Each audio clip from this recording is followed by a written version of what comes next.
How's it going, everyone? Welcome back to the Static Studio, and today's guide I'll show you how you can fix and get back the add mention option if it's missing from your Instagram story. Super easy, so let's get started.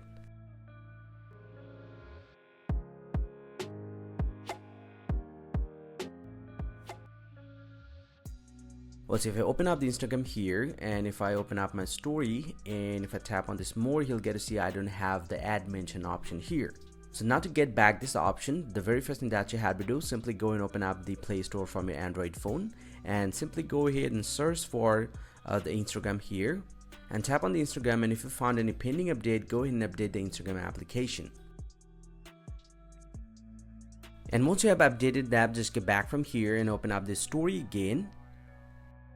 And here you get to see the mention option has been added right here. Just need to tap on this button in order to mention anyone you want. You can search the name right over here and you can add them to this story.